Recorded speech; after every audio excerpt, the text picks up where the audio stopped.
See, and that's the beauty of your power. And especially with what you're doing right now, like using your spiritual gifts to help people, like even on a practical level, you could relate to people because you've been through different things. Absolutely. And I know some of the things you've been through. I said I know you. I know your family, all that type of shit. Yes. So it's like I know some of the things that you've been through, and it's really interesting to me that you found spirituality.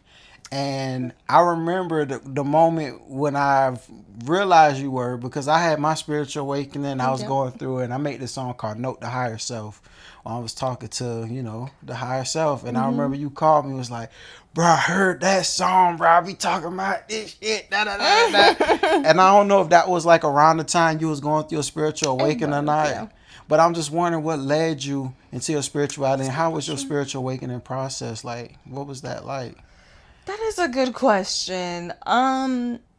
What led me to it? Honestly, I think I've always been an intellectual. Let me say that. Like, I have been the nerd who's getting bullied in like middle school to being semi-popular, You whatever, was popular. in high school. I feel like it was semi. You was pretty I was popular. class president popular, but not prom queen popular. So y'all know how that is. It's like you're middle class It's like popular. there's a difference. Yeah, there is. It's a that drastic. Yeah, she Like, said middle class. it's middle popular. class. Like, okay, we know what you do, but you ain't the top of the top of our legs. Like, Yeah. so okay, so I went through that, but the point is that I was always an intellectual. I was always like, oh, honor, gifted, whatever the fuck bullshit, right? So going to college, I was always just drawn to know. I think it is my Aquarius placements.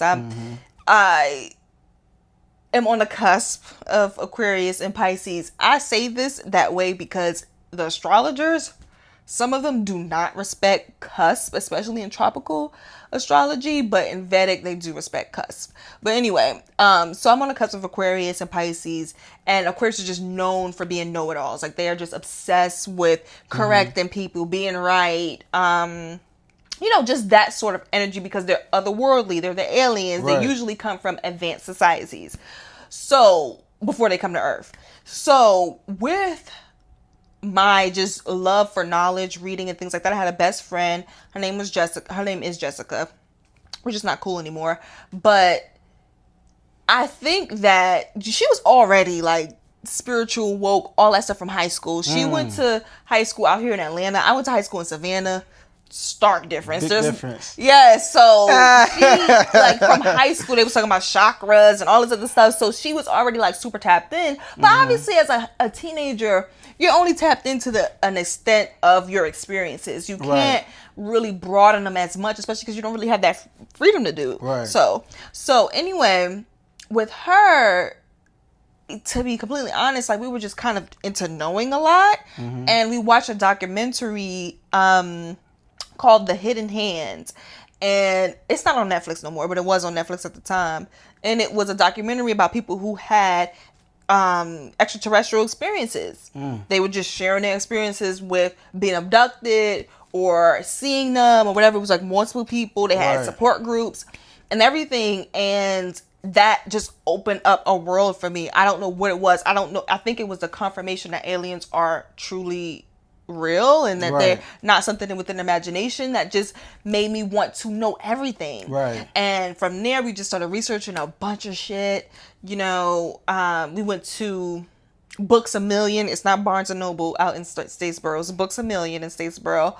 And we brought tarot decks. We brought books. Like, I was buying like $200 books that like the textbooks in college, that you would buy for class. I was going to occult stores, metaphysical stores, and buying those books for myself, because my logic at the time was like, if I could buy a $200 book for class, I could buy this for me.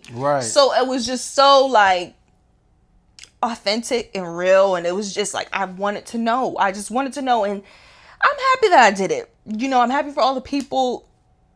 You trying to manifest this cry? No. Yeah, I feel my eyes tearing up. I feel my eyes. I really was going to ask you, was you reading all them books? Because I know sometimes people be collecting books. Like, I was diving into. I wasn't like reading them cover to cover, right? Because like it would be like a book of chakras, and it was like thousands of pages of information about it. Wow. Like, there's no point in reading it cover to cover. You use it as an encyclopedia for some of these books.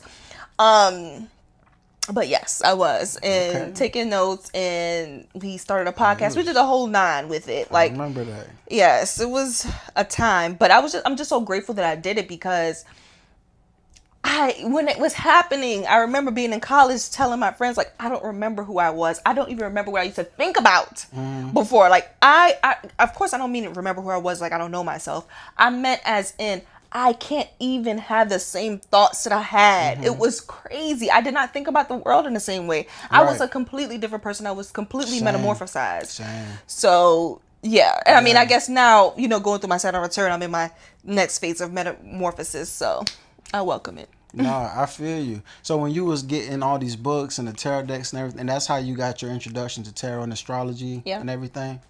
So what made you like start really taking it serious? Because right now you have a business that is of, offering those spiritual practices and services to people.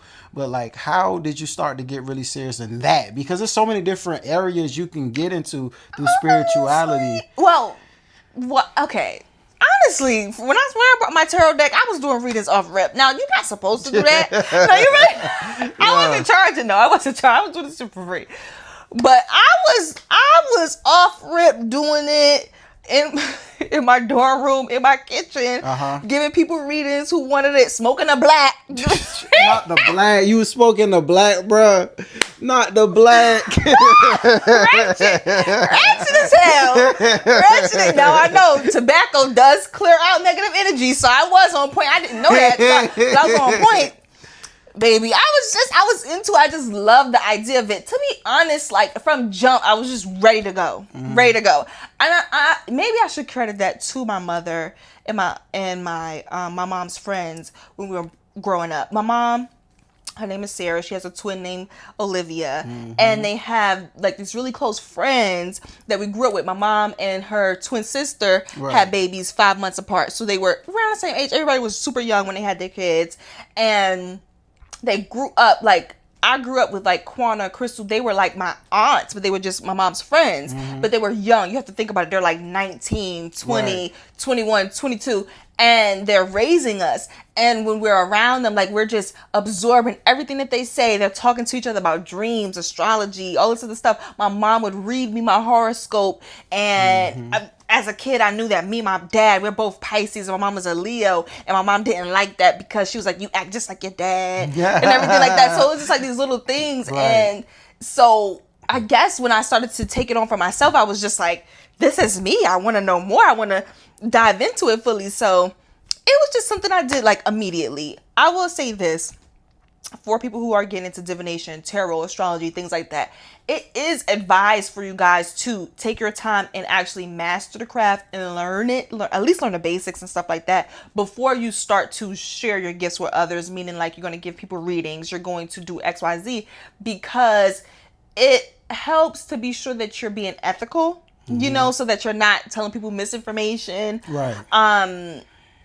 If you're willing to be like, I'm just learning and I don't know everything, then maybe it can help. But I know that for some people, with the spiritual journey, they have an ego real bad in the beginning. They do. Yeah, so it's like you may think, oh no, this is what the cards say. I know, but you don't know everything yet. You know? Yeah, I know. And I had some of those early readings. I did. I had some of those early readings. Let me get a review. And you was on point. I was. See, that's how I knew. I knew you were spiritually gifted. Like for me, it's nothing. It wasn't that big. I was raised Christian. My mom's Christian. I'm Christian. Yeah. My grandma, she's a mystic, but she's Christian too. My grandma has tarot deck that she passed down to my mom. My mom still has it. Yes, my grandma is a psychic. She was spiritually gifted. Wow, I never met your grandma. I didn't either. Oh, she died before I was born.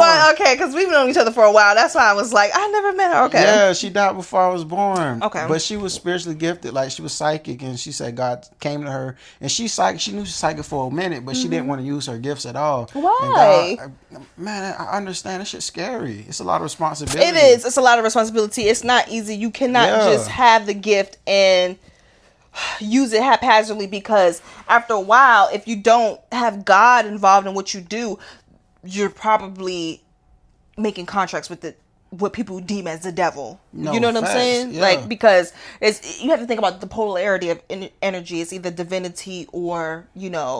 deviance. You know what I'm saying? So it's just one of those things to where you're tapping into this higher level of power, and if it's not rooted in God, then what it is going to be rooted in? No, facts, you feel me? But God was like, if you don't use your gifts, you're gonna die earlier than you gonna die. Really? How? Yeah, so she was like, all right, cool, fight. So she started doing it, and she was helping people, and she was like able to like accurately read like my mom, people. She told my mom, you're gonna raise 3 kids, and one of them not gonna be yours. And my mom was like, I ain't raising nobody kid. And then she ended up raising my niece Calencia. Yes. You know what I'm saying? So Yes. like she was on point with a lot of stuff, and she even said that like the gift is like going to be passed down to like somebody in our lineage who is pure of heart. Oh. Yeah. That's you. Unfortunately. And fortunately. And I know that because my grandma came to me in a dream and told me why it works that way, because the message comes from the heart. Like God speaks to us through our hearts. And if your heart ain't pure, the message will be tainted. But I say all that to say that I have experience with that in my childhood and my upbringing. So with you saying that you doing tarot and all this stuff, I was like, yo, do me a reading. I grew up knowing my grandma cards was in my mama's drawer. Like, you know what I'm saying? I used to play with them when I was little. Know that. Yeah, so I was like, yeah, give me a reading, and then you be on point. And I was like, bro, but you spiritually gifted. You know what's so funny with my readings? Like, and this has happened multiple times. Like, especially if I get like a new deck and I don't know really what the cards are interpreted as, I will give a more accurate reading by not knowing what the fuck the cards mean. But now that I'm more mastered and things like that, obviously I'm able to kind of like incorporate it and know when to like trust, like, okay, this is like a stream of concept. This is what you're picking up from. And then this is what you're seeing in the cards and things of that nature. But it was so crazy because I have felt like I'm not doing a good job in the very beginning of me doing tarot. That's crazy. Like, I felt it. I was like, oh, this is not it. This is not hitting. This is not that. But ultimately, it is a skill. It's a skill set. It's not something to where, let's say, I mean, you can be a medium and you can see ghosts, but to be skilled in the art of that practice, you have to you have to actually have the experience with it. You have to have some at bats. You can't just do it all out the gate. Now, I appreciate having talent, you know what I'm saying? But it was one of those things to where I'm just shocked that you felt like, it was so on point. But I do know that when it comes to the gift, that is one of those things, because technically with being psychic, being a medium, using your clear senses, meaning like clairvoyance, clairaudience, whatever it is that you have, at a point, you're supposed to remove the conduit. You're supposed to remove the cards. You're supposed to remove the scrying mirror, or the tea leaves or the pendulum, whatever it is. It's supposed to just be between you and creator. So it was just one of those things. Yeah, it is. It's full circle. And I knew